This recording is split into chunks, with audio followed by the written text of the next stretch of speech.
नमस्कार। बिहार चुनाव को लेकर कैपिटल टीवी का खास शो वॉर ऑफ स्टेट देख रहे हैं आप। मैं हूं आपके साथ पूजा। बिहार में सियासत का पारा अब उबलने लगा है। जैसे जैसे चुनाव करीब आ रहे हैं, राजनीति का थर्मामीटर गर्म और विपक्ष का धैर्य ठंडा पड़ने लगा है, क्योंकि अब मैदान में उतरने वाले हैं प्रधानमंत्री नरेंद्र मोदी।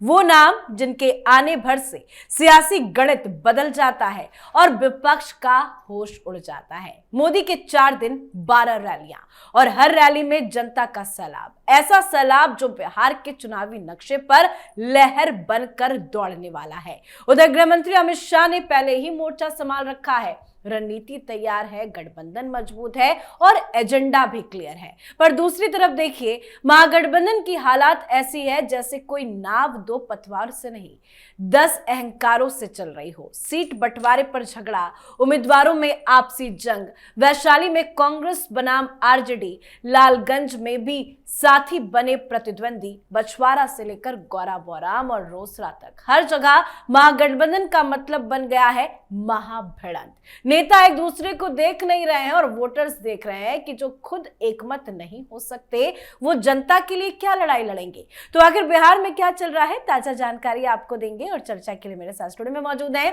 कैपिटल टीवी के editor in chief doctor Manish Kumar, senior journalist और हमारे सहयोगी राज सिंह। सर, आप दोनों का बहुत बहुत स्वागत है। धन्यवाद। सर, फिलहाल बिहार में क्या चल रहा है? देखिए, बिहार में आज जो जानकारी आई है कि कई 2 दर्जन ऐसी सीटें हैं जहां ये आपस में ही भिड़ रहे हैं महागठबंधन वाले।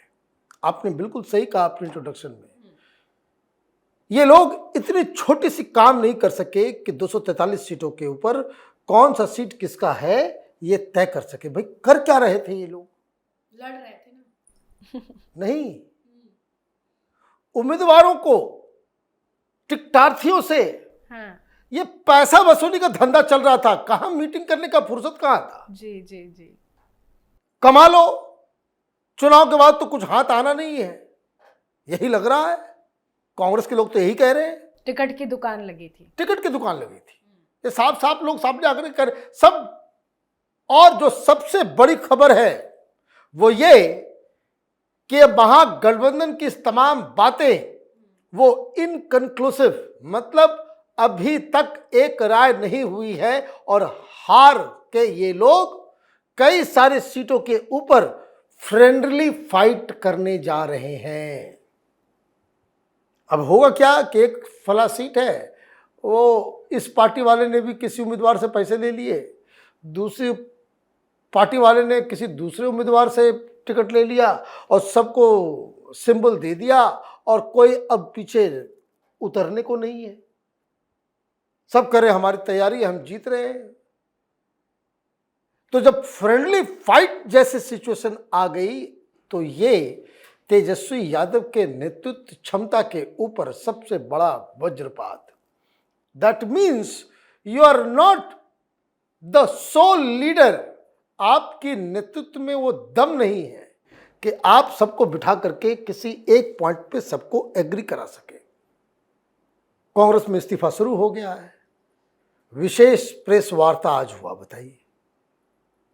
वो कांग्रेस के प्रवक्ता लोग, जमालपुर में पूरा का पूरा यूनिट जो है वो दे दिया। आरजेडी के अंदर अलग बवाल चल रहा है। और मजेदार बात मैं आपको बताऊं, बहुत अभी उसकी संख्या नहीं आई, लेकिन बहुत ज्यादा संख्या पे तेज प्रताप ने भी अपने उम्मीदवार उतार दिए। तो भगवान भला करे ऐसे गठबंधन का जिसमें बातचीत कम और लाठियां ज्यादा चल। लेकिन अब महागठबंधन बचा कहां है? अगर प्रत्याशी एक दूसरे के खिलाफ ही अगर मैदान में उतर रहे हैं, अलग अलग पार्टियों की तरफ से जो टिकटों की खबर सामने आई है और कई जगह ये हुआ है, इससे तो गठबंधन रहा ही नहीं। क्या ये गठबंधन में चुनाव लड़ेंगे ऐसे? नहीं, गठबंधन तो बिल्कुल, और उसमें भी इसको कहते हैं महागठबंधन। गठबंधन ही नहीं है तो महागठबंधन क्या? वैसे मैं आपको एक चीज बताऊं, महागठबंधन पे तो हम लोग बात कर चुके हैं। एक चीज और है जो बिहार से जो खबर आ रही है, मैं उसमें 2 चीज आपको याद दिलाऊंगा। एक अमित शाह का ट्वीट आया था कल, जिसमें उन्होंने कहा था, याद दिलाया था कि शहाबुद्दीन के बेटे को इस बार उन्होंने टिकट दिया है रघुनाथपुर से। एक तो खबर वो आई। दूसरी, एक मैंने विजुअल्स देखा कि रीतलाल यादव जो दानापुर के विधायक अभी जेल में बंद थे, वो बाहर आते हैं और नॉमिनेशन फाइल करते हैं। इन दोनों चीज़ों को आप देखिए तो बिहार से जो खबर आ रही है, जो विजुअल्स आ रहे हैं ना, और जिस तरह से बीजेपी याद दिला रही है कि देखो ये वही जंगल राज था। शहाबुद्दीन, आप सिवान में किसी भी से भी जाकर के पूछिए, जो आतंक शहाबुद्दीन का होता था वो सबको मालूम है। आप सिवान की हैं, आपको बढ़िया से मालूम होगा। चंदा बाबू के बेटों को जैसे तेजाब से नहलाया गया और ये फिर से चर्चा हो गई है। अच्छा, इस बीच में एक पोर्टल है, आपने देखा होगा, उसने जाके वहाँ पे वीडियो किया। आपको पता है सिवान की उन गलियों में जहाँ मुस्लिम मेजॉरिटी है वहाँ आई लव मोहम्मद के बैनर लगे हुए हैं, बैनर लगे हुए हैं। और उसमें हुआ क्या कि अब किसी ने जाकर के एक जो पोस्टर है उसको फाड़ दिया, कोई भी होगा। अब वो वीडियो में दिखाया जा रहा है, एक लड़का है जो ये कह रहा है कि ये बात ओसामा को पता चल गई है और उसने कहा कि वो मुझे मिल गया तो फिर उसका वो हाल करेंगे। आप समझिए कि क्या कहना चाह रहा था। घबराहट इतनी बढ़ गई कि उस लड़के को फिर से लाया गया। उस लड़के ने कहा कि मैंने नशा किया हुआ था इसलिए मैंने बोल दिया और 5,000 रुपये मुझे दिए गए। आप समझिए कि पूरे चुनाव को कम्युनलाइज करने की जो कोशिश हो रही है वहाँ पे, एक बार फिर से बिहार में ये इनकी कोशिश है। चुनाव से पहले, अच्छा, उनका कहना बरेली में ये आलम मोहम्मद का ये पूरी चीज़ हुई और जाकर के सिवान में उसको रेप्लिकेट किया जा रहा है। तो ये ओसामा साहब को एक तो टिकट देना, वहाँ पे आलम मोहम्मद के बैनर लगना, रीत लाल यादव का बाहर आना, नॉमिनेशन फाइल करना, बिहार में एक बार फिर से जिस तरह से अमित शाह ने ट्वीट किया है उसका मैसेज वहाँ पे गया है और ये लोगों को याद दिला रहा है कि भाई ये पार्टी बदली नहीं है। तेजस्वी, आपको पता होगा, कई बार उन्होंने कहा कि सर चलो जो हो गया सो हो गया, माफ़ी भी मांगी कि पहले कुछ गलती हुई है तो माफ़ कर दीजिए। लेकिन ये दिखा रहा है कि पार्टी बदली नहीं है, पार्टी का चरित्र नहीं बदला है। पार्टी में अभी शहाबुद्दीन नहीं है तो ओसामा साहब आ गए हैं, सुरेंद्र यादव तो हैं ही, ललित यादव भी हैं ही और ये रीत लाल यादव भी हैं ही। तो महागठबंधन में एक तो एकता नहीं है, वो तो एक चीज़ है, उस पर हम लोग बात कर ही रहे हैं। अब जो नैरेटिव बन रहा है कि जिस तरह से तेजस्वी तो शायद इतने हताश हो गए हैं कि पहले जो उन्होंने कहा था कि हम थोड़ा सा अलग रहेंगे, जो इस तरह के अपराधी तत्व हैं उनको हम साथ नहीं रखेंगे, और हर चीज भूल गए हैं। और लगता है कि यही डर है कि आप इस तरह के लोगों को टिकट दे रहे हैं, तभी आप लिस्ट बिल्कुल। बाहर नहीं करते हैं कि अगर लिस्ट बाहर आएगी तो चर्चा ज्यादा होगी। बिल्कुल यही कारण है। ये पूरी तरह से हताशा दिखा रही है और तेजस्वी यादव के बारे में मैंने पहले भी कहा था, उनके लिए मेक और ब्रेक इलेक्शन है ये, और इसलिए वो हर तरह की हरकत पे उतर आए हैं। लेकिन जनता नोटिस कर रही है और अब इसकी चर्चा हो रही है बिहार में। लेकिन मेक तो नहीं, ब्रेक तो नजर आ रहा है। बात सर एनडीए की करें तो अब पीएम मोदी भी मैदान में उतरने वाले हैं, लेकिन आज अमित शाह और चिराग पासवान के बीच में अहम मुलाकात हुई है। बड़े खुश नजर आ रहे थे, इतनी सीटें मिली हैं उनको, कह रहे हैं कि बहुत बहुत धन्यवाद अमित शाह जी का, पीएम मोदी का। देखिए, चिराग पासवान मैच्योर्ड नेता की तरह वो बर्ताव कर रहे हैं। हाँ। और जो सबसे बड़ी ताकत उनकी ये है कि उनका जो वोटर्स है वो न सिर्फ एकजुट रहता है, बल्कि चिराग पासवान का युवाओं के अंदर भी एक अलग क्रेज है। और सबसे बड़ी चीज, why he is important, it is just because कि वो जो उनका वोटर है वो ट्रांसफरेबल है, ये इधर उधर नहीं जाएगा।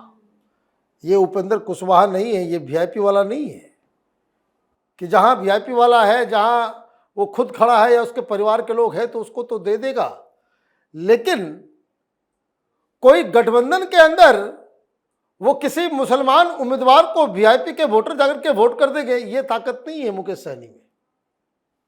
ये फर्क है चिराग पासवान की लीडरशिप में। और ये तो आप देखिए कि जिस तरीके से वहां माहौल बन रहा है, दो तीन चीजें हैं। एक तो मैसेजिंग क्या जा रहा है, जैसे राज ने बताया कि कैसे वहां ओसामा को जो है आप टिकट दे रहे हो, वो खाकी सीरीज में जो वो अशोक महतो है उसकी बीवी को भी टिकट दिया। मतलब एक से एक लोग जो है वो मैदान में उतर रहे हैं। तो कहीं मुन्ना शुक्ला की पत्नी को दिया जा रहा है, बेटी को, हाँ उनकी बेटी को दिया। आप ये देखिए, ये क्या है, ये सिग्नलिंग है।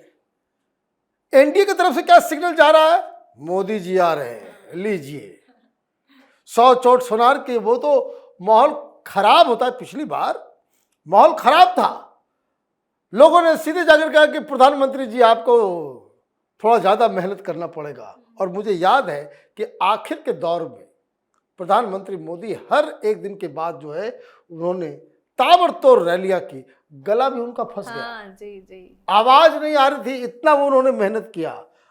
इधर कौन जाएगा भाई, कौन जाएगा? कोई नहीं, किसी की लिस्ट नहीं आएगी, शेड्यूल। राहुल गांधी जाएंगे, राहुल गांधी जाएंगे कि सोनिया गांधी जाएगी, प्रियंका वाड्रा जाएगी, किसी और का जा भी पाएंगे, क्योंकि पीएम मोदी की मां को जिस तरह से गाली दी गई उसके बाद तो लोगों के अंदर इतना गुस्सा है कि उसके बाद से अब तक बिहार नहीं मुझे गए। तो लग रहा है कि राहुल गांधी ने तेजस्वी यादव को हरवा दिया है, इससे बड़ी बात और कुछ नहीं हो सकती। जी सर, आपको क्या लगता है वाकई में राहुल ने तेजस्वी को हरवा अभी दिया? देखिए राहुल का क्या पता है, अभी चुनाव में इतना वक्त है, बीच में फिर चले जाए कहीं, वो उनको मन है कि वे घूम के आते हैं, बहुत ज्यादा वो ऐसे तो भी उनके बहुत मूड के ऊपर हाँ depend बहुत मुश्किल मामला है, वैसे भी कुछ हासिल होने वाला नहीं है, तो उनके मूड का तो कुछ कहा नहीं जा सकता। लेकिन मैं आपको एक बात बताता हूँ, ये पहले चरण का जो नॉमिनेशन हुआ है उसके बाद मेरी भी कई लोगों से बातचीत होती है जो कि महागठबंधन के समर्थक हैं, सबके अंदर मायूसी है और ये सब ब्लेम कर रहे हैं। अब किसको ब्लेम किया जाए? जो आरजेडी का सपोर्टर है वो कहते हैं यार कांग्रेस वालों ने इतनी बदमाशी करी है, मुकेश सहनी ने इतनी बदमाशी करी है कि बिल्कुल ये तो बेड़ा ही गर्क कर दिया है। अगर आप उनसे पूछेंगे कांग्रेस वालों से, उनका लगता है कि वो आरजेडी ने हमारा गेम खराब कर दिया है। तो ये अभी चुनाव हुआ नहीं है, पहले चरण का भी नामांकन हुआ है और ये लोग हिम्मत हार चुके हैं। हताशा मैं आपको बता रहा हूं, इसमें बड़े बड़े जर्नलिस्ट भी हैं, वो ट्वीट भी कर रहे हैं कि ये गेम तो ओवर है, अभी से ये हाल है, सिर्फ अभी नामांकन हुआ है, अभी वापस लेना है। तो आप समझिए कि स्थिति उनकी कितनी खराब है। आप ये समझ सकते हो, पहले ही आपने कहते हैं ना गेम शुरू होने से पहले ही आप हार गए। और पॉलिटिक्स तो नैरेटिव का गेम होता है, जैसे ही ये मैसेज जाएगा कि भाई ये तो हार चुके हैं, तो ये जो फ्लोटिंग वोट्स होते हैं ना, ये कंसोलिडेट और हो ये जाएंगे मैसेज और मुझे भी लगता है कि जा रहा है धीरे धीरे बिल्कुल जा रहा है और लोग अपनी उम्मीद जो है ना वो खोते जा रहे हैं। आप बॉडी लैंग्वेज में भी देखिए, आपको काफी फर्क आएगा। तो इसलिए आप ये मान के चलिए कि ये जो चुनाव होने जा रहा है ये एक तरह से बड़ा ऐतिहासिक होगा।